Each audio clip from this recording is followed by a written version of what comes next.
Powered by the Montana Television Network.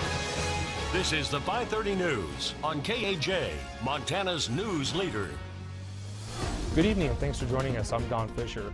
Fire officials report that Libby has lost one of the last timber industry companies. The Libby Volunteer Fire Department reports SK Finger Joint burned to the ground on Sunday. Some 25 volunteer firefighters spent over 10 hours at the scene of the blaze, with some remaining on and at the plant site until Monday morning. Libby Fire says even their retired members came out to help, along with Troy's volunteer department to stand by for any other emergency calls that may have come in. Only one minor injury was reported during the blaze, and the Lincoln County Sheriff's Office, along with the Libby Fire Marshal, are on site trying to determine what sparked this fire. And the mill was originally started by Champion International in 1984. In 1993, Stimson Lumber Company purchased the mill and operated it from 1993 until 2008. They manufactured finger-jointed long-length dimensions and studs.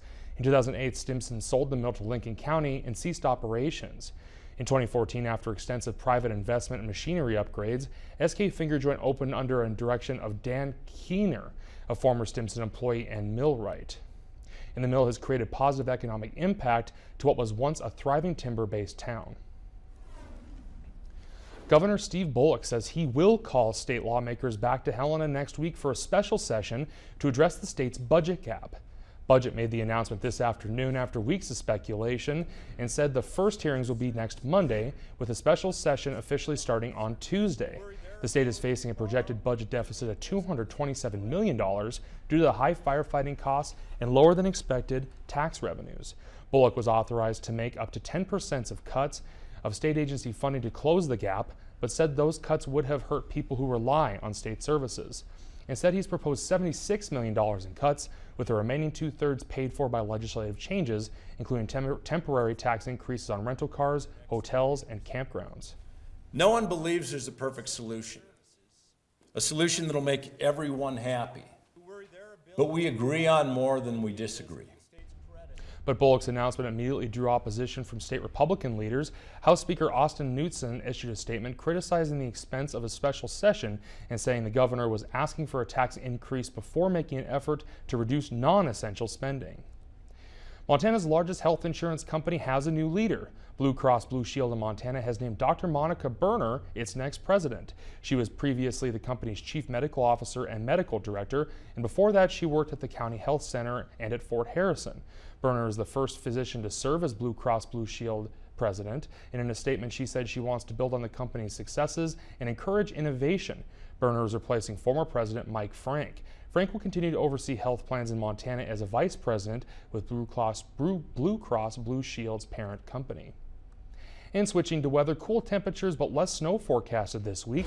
For more on that, let's take it over to Russ Thomas for his first forecast. Russ? Yeah, not just cool overnight, but very cold tonight specifically. We're going to see lows in many spots in the single digits and even a few below zero. Let's show you what we've got as we look at our St. Joseph Medical Center iCam in Polson. You see what a beautiful shot. Snowfall on the ground in the Mission Valley, around Flathead Lake and areas north in particular, getting quite a bit of snow with the systems we saw this weekend. Satellite and radar image, again, snow showers diminishing and exiting western Montana. That's going to be replaced with more clear sky and sunshine for your Tuesday.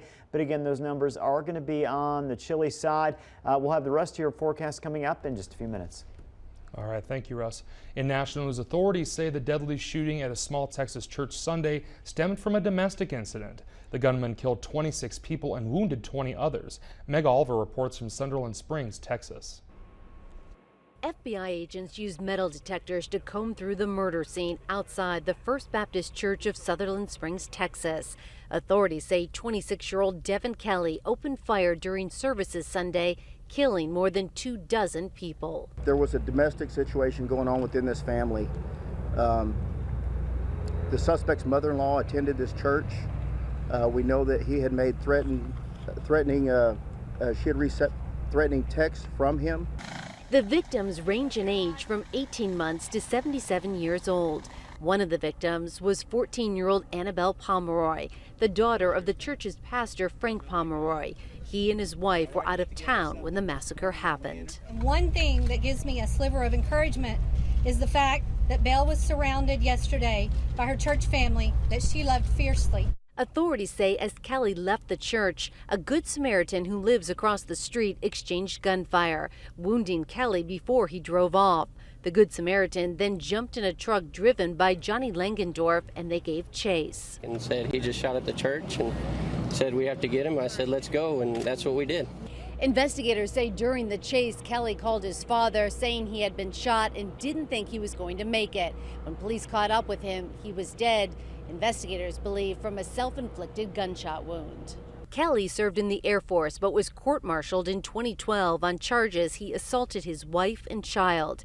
He received a bad conduct discharge. Investigators recovered 3 weapons, the assault rifle at the scene, and 2 handguns from the suspect's vehicle. Meg Oliver, CBS News, Sutherland Springs, Texas. And Kelly worked as a night security guard at a Texas vacation resort. And those killed in the Texas church shooting range from babies to the elderly, and we're slowly learning the names, which include 7-year-old Emily Ward and her mother, as well as the pastor's daughter. Omar Villafranca reports from Sutherland Springs, where the shattered community is pulling closer than ever. Pastor Frank Pomeroy was out of town when he got the news. His 14-year-old daughter was killed in the mass shooting at the First Baptist Church. We've had a long night with our children and grandbabies we have left.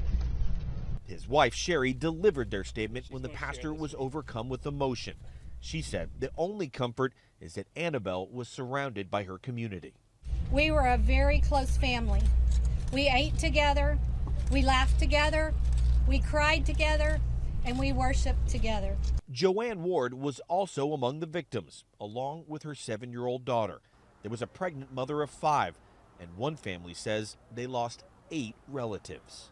We're a small, as we call it, a small little redneck town in the country. Why this church?